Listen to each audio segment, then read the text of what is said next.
silencieux, chers amis et futurs amis de Port-Royal. Pour les chrétiens, Pâques est par excellence la fête de la joie. Non pas la joie intime et attendrissante de Noël, mais une joie victorieuse qui consonne avec le réveil du printemps et l'affirmation de la vie. Mais comment fêter Pâques en ces jours ? Comment se réjouir quand dans notre confinement, nous assistons, soir après soir, au défilé macabre des victimes de l'épidémie ? Port-Royal, cette société de chrétiens retirés du monde, sur qui s'abat la persécution, Port-Royal pourrait-il être, en cette fête de Pâques, une source d'inspiration ? La proposition, certes, a quelque chose de paradoxal. Allons-nous chercher à Port-Royal des leçons de joie ? Dans le nom de Blaise Pascal, on entend sonner la fête de Pâques, et l'on imagine aussitôt l'agneau pascal, lequel figurait d'ailleurs dans les armes de l'écrivain. Il avait repris à la famille de sa grand-mère paternelle, les Pascal de Mons, l'agneau pascal d'argent tenant une banderole du même. C'est cet agneau pascal que l'inventeur de la machine arithmétique fait fièrement figurer sur ce qu'on devait appeler la pascaline.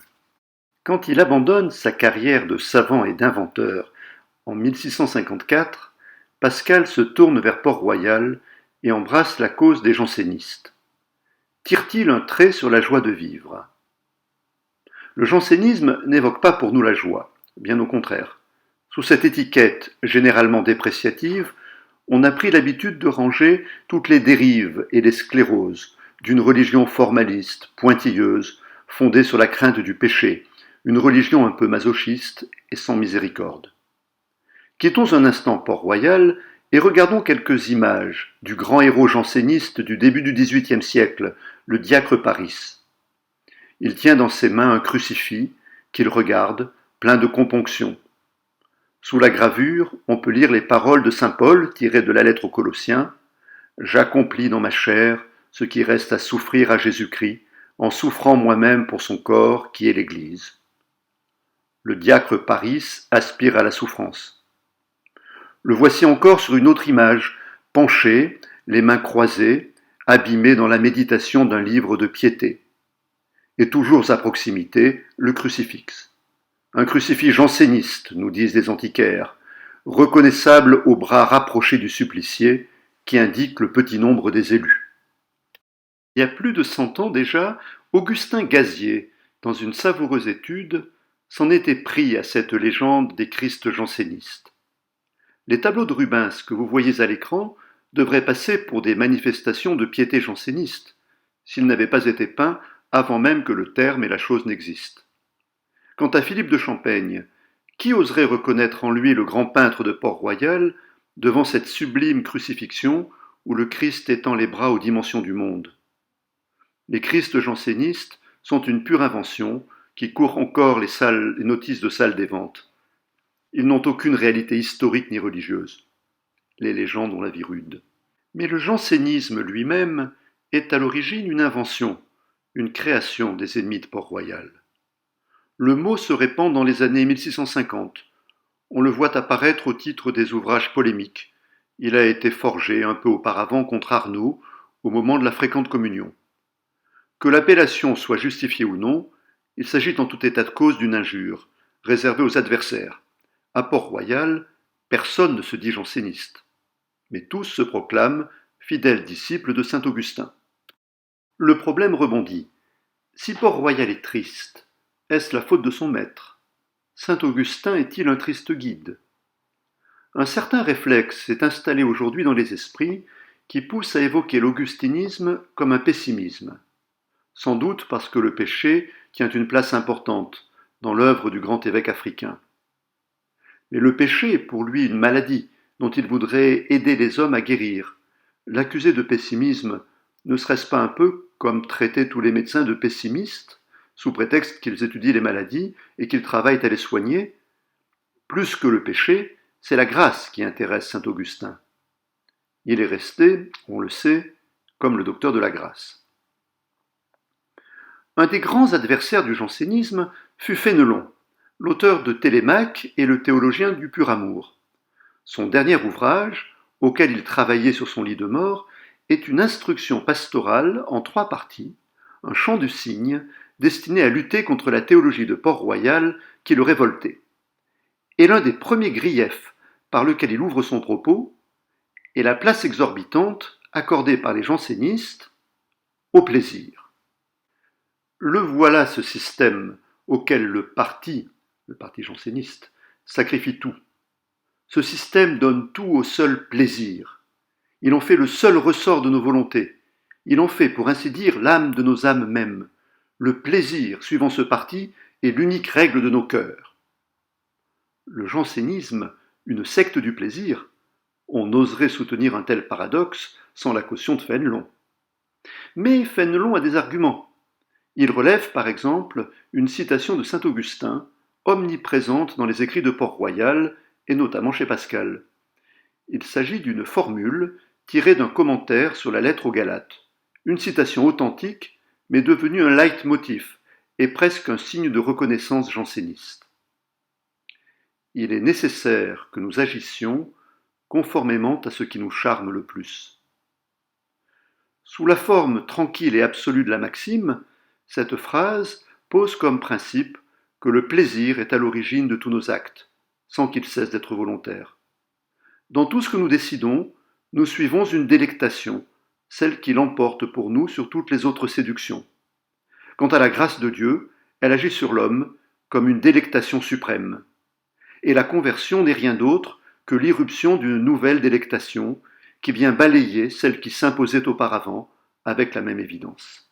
Augustin aime à illustrer cette conception par un verset du psaume 84. « Le Seigneur donnera la douceur, et notre terre donnera son fruit. » Pascal le reprend et précise « Le Seigneur donnera la délectation. » C'est une cascade de dons. Dieu donne afin que l'homme puisse donner à son tour. Le volontarisme n'a pas sa place dans cette doctrine, ni un grandiose héroïsme moral. Il s'agit d'abord d'attendre. C'est Dieu qui nous prend, nous relève, nous attire, nous sauve. À l'origine, étant que le jansénisme était véritablement nourri par la pensée de saint Augustin, dont il se réclamait, il se présente donc, parmi d'autres traits, comme une spiritualité de la joie, et même un éloge de la facilité. La facilité est la marque même de la grâce. Comment d'ailleurs une pensée de la grâce, comme est celle de Port-Royal, pourrait-elle, en profondeur, être un rigorisme ? Quelles que soient les harmoniques qu'on retienne dans ce riche terme de grâce, qu'on insiste sur l'indulgence, la grâce accordée aux coupables, ou sur la séduction, la grâce dont se part l'objet devenu convoitable, la grâce introduit toujours un jeu dans le cours rigoureux de la loi. Nul pessimisme dans tout cela, sauf à considérer que le désir est chose intolérable et que la séduction ne doit pas avoir de place dans l'existence d'un homme libre et rationnel. Mais Pascal parle d'expérience. Il a connu lui-même cette irruption de la grâce et pu mesurer les transformations qu'elle opère, la joie qu'elle apporte. L'épisode est célèbre, c'est celui de sa nuit de feu, le lundi 23 novembre 1654, depuis environ 10h30 du soir jusqu'aux environ minuit et demi. Nous n'aurions rien dû savoir de cet événement, et la famille de Pascal l'a ignoré jusqu'à sa mort. Mais il nous est révélé par un des objets littéraires les plus fascinants de toute notre littérature, le mémorial. L'écrit le plus extraordinaire qui soit sorti de la plume de Pascal, pour reprendre les mots de Jean Ménard, n'est cependant en rien un objet littéraire. Il n'a pas été écrit pour nous, nous y avons eu accès par effraction. Écoutons le récit de sa découverte. Peu de jours après la mort de M. Pascal, un domestique de la maison s'aperçut par hasard que dans la doublure du pourpoint de cet illustre défunt, il y avait quelque chose qui paraissait plus épais que le reste. Et ayant décousu cet endroit pour voir ce que c'était, il y trouva un petit parchemin plié et écrit de la main de M. Pascal, et dans ce parchemin un papier écrit de la même main. L'un était une copie fidèle de l'autre. Ces deux pièces furent aussitôt mises entre les mains de madame Perrier, qui les fit voir à plusieurs de ses amis particuliers. Tous convinrent qu'on ne pouvait pas douter que ce parchemin, écrit avec tant de soin et avec des caractères si remarquables, ne fût une espèce de mémorial qu'il gardait très soigneusement pour conserver le souvenir d'une chose qu'il voulait avoir toujours présente à ses yeux et à son esprit, puisque depuis 8 ans, il prenait soin de le coudre et découdre à mesure qu'il changeait d'habit. Un autre témoignage nous précise encore que l'objet était cousu dans son pourpoint sur sa poitrine, c'est-à-dire que Pascal avait voulu, jusqu'à la fin de sa vie, le garder au plus près de son cœur. De cette nuit de feu, 2 papiers conservaient ainsi le témoignage. Une feuille, que Pascal a griffonnée en toute hâte, quelques instants à peine après l'événement, et une transcription sur parchemin, effectuée avec grand soin quelques jours plus tard, destinée sans doute à protéger la relique. Pascal y introduit quelques légères corrections. Nous avons conservé le papier, mais le parchemin s'est perdu. Il nous en reste heureusement une copie figurée, comme on les réalisait au XVIIe siècle. Les sauts de ligne, les caractères si remarquables, tout a été scrupuleusement reproduit. Pendant longtemps, on a su comment nommer ce document. Le philosophe des Lumières, Condorcet, l'un des premiers éditeurs rigoureux du texte, parle moqueusement d'une amulette mystique.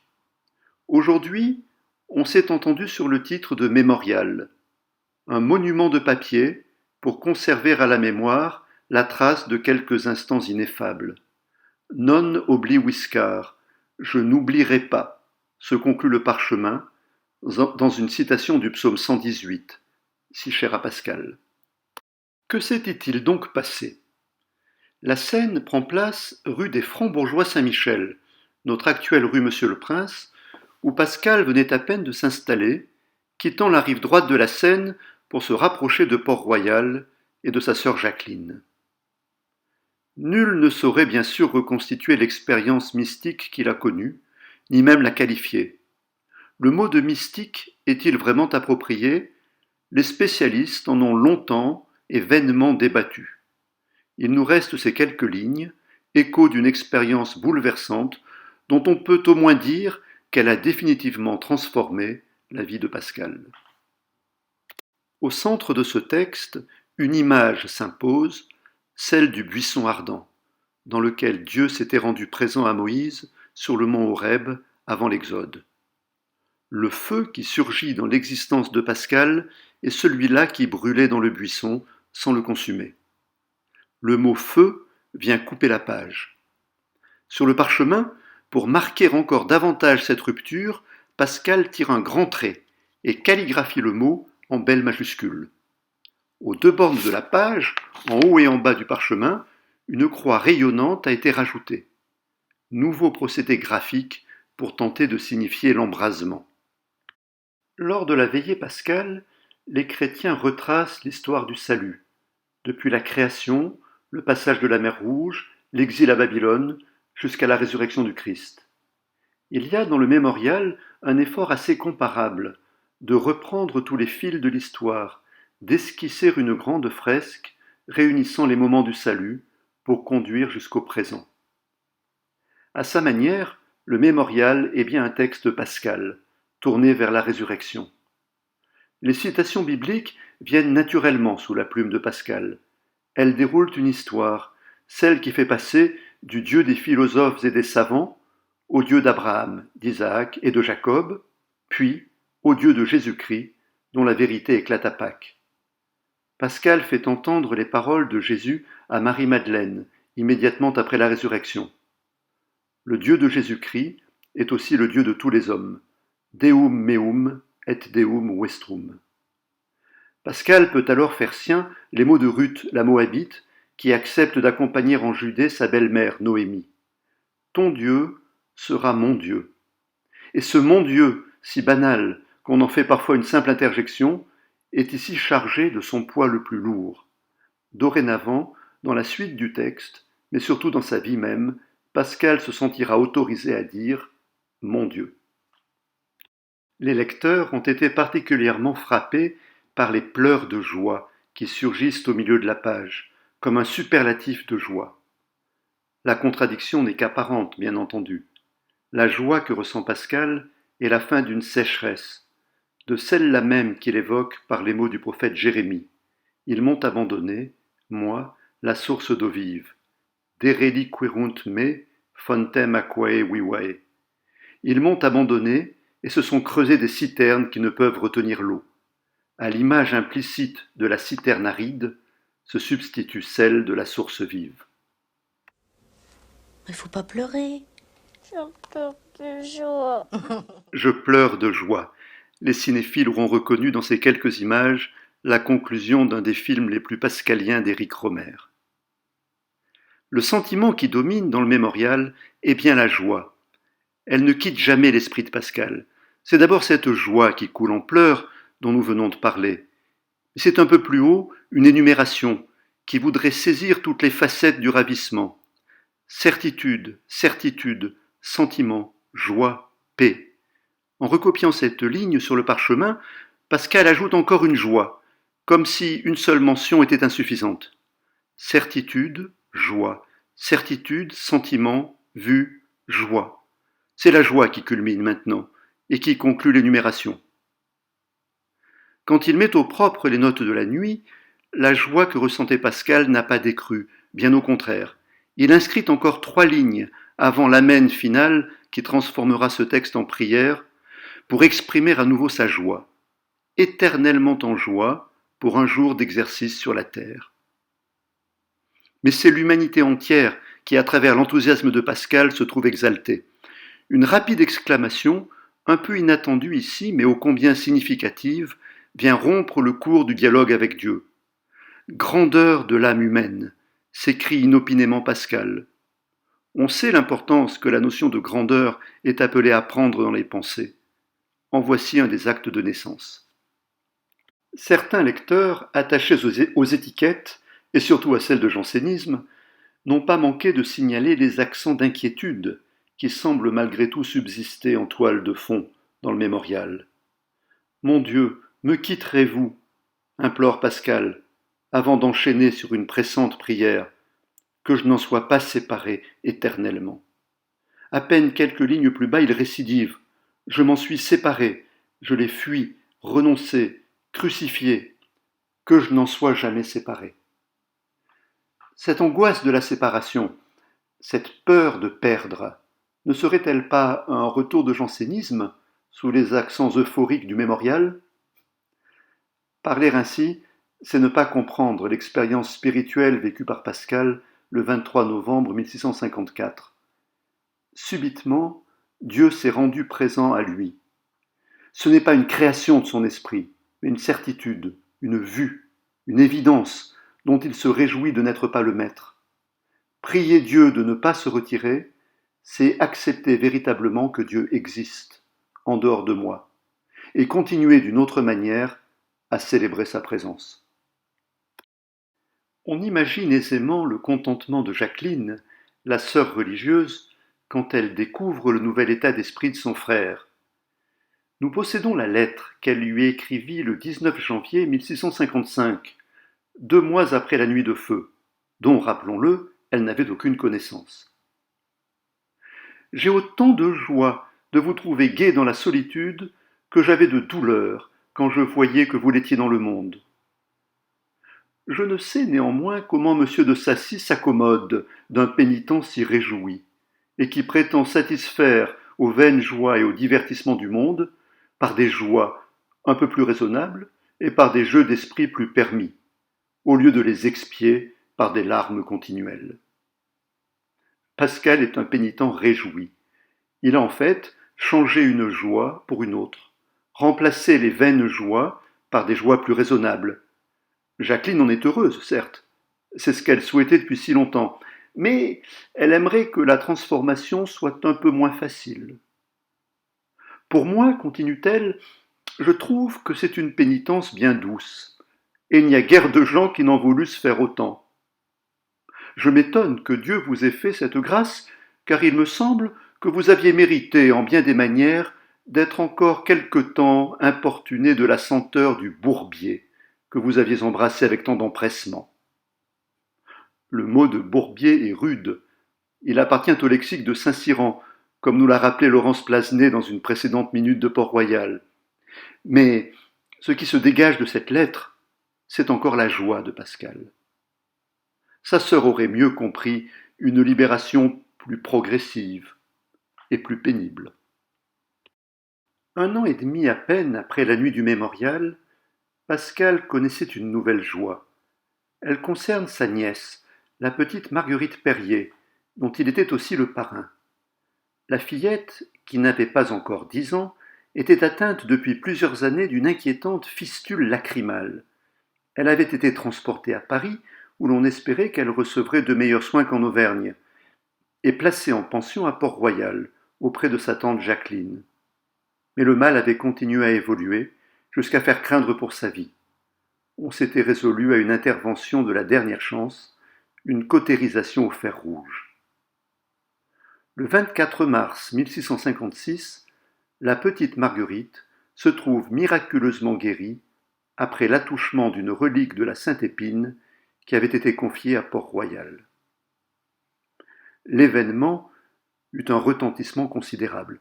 En pleine campagne des provinciales, le miracle est interprété comme une marque de la faveur divine envers le monastère de Port-Royal. Mais Pascal lui-même en conçoit une joie et une reconnaissance toute particulières. Gilberte en porte témoignage dans sa vie de M. Pascal. Mon frère fut sensiblement touché de cette grâce, qu'il regardait comme faite à lui-même, puisque c'était sur une personne qui, outre la proximité, était encore sa fille spirituelle dans le baptême. Et sa consolation fut extrême de voir que Dieu se manifestait si clairement dans un temps où la foi paraissait comme éteinte dans les cœurs de la plupart du monde. La joie qu'il en eut fut si grande qu'il en était pénétré. Pascal changea alors son cachet et s'en fit graver un nouveau, qui représentait un ciel renfermé dans une couronne d'épines, avec ces mots « Scio qui credidi ». Je sais en qui j'ai mis ma confiance, formule empruntée à saint Paul dans la 2e lettre à Timothée. La couronne d'épines est une référence explicite au miracle, mais elle évoque aussi, bien sûr, toutes les souffrances de la vie humaine. Les nuages figurent le doute, les incertitudes, la difficulté d'accéder à une vérité, tandis que les 3 mots de saint Paul viennent apporter une correction. Si par ma propre raison je ne parviens pas directement à savoir, je sais du moins et fermement que ma confiance est bien placée. Mais derrière ces nuages et ces épines, à moitié obnubilés, brillent toujours les rayons de la nuit de feu. Ce miracle, nous dit Gilberte, fut l'occasion qui fit naître cet extrême désir qu'il avait de travailler à réfuter les principaux et les plus forts raisonnements des athées. C'est donc l'origine de l'œuvre énigmatique dont il nous reste les brouillons, les pensées. On ne sait pas exactement quel était le dessein de Pascal, et cette question irritante divise les spécialistes. Mais si l'on ne connaît pas l'objectif de l'œuvre, que la mort a interrompu, on voit bien quelle en était la cause, un mouvement de joie. Les pensées sont d'abord un ex voto, le don de Pascal en réponse à un autre don. C'est un texte qui présente des pages sombres, tragiques même, un texte qui fascine depuis l'origine par sa somptueuse noirceur. Mais c'est aussi, on l'a vu, un texte inspiré par la joie et la reconnaissance, un texte pleinement eucharistique. Si à la suite de saint Augustin, Pascal y considère sans complaisance l'humanité emportée sur les fleuves de Babylone, qui coule et tombe et entraîne, sont les termes de CD 748, c'est pour s'exclamer à la fin du même texte, avec une forme de jubilation, « Nous serons debout dans les porches de Jérusalem ». En ces fêtes de Pâques, puisse Blaise Pascal nous communiquer un peu de son énergie, de la joyeuse assurance avec laquelle il regarde l'avenir. Son progressisme n'est pas la naïve et superstitieuse confiance dans les apports de la science. Il en a mesuré les limites. Mais un vrai progressisme, nourri par sa foi. La conviction que la vérité, si elle est la vérité, finira par triompher et que notre horizon ultime est un horizon de joie.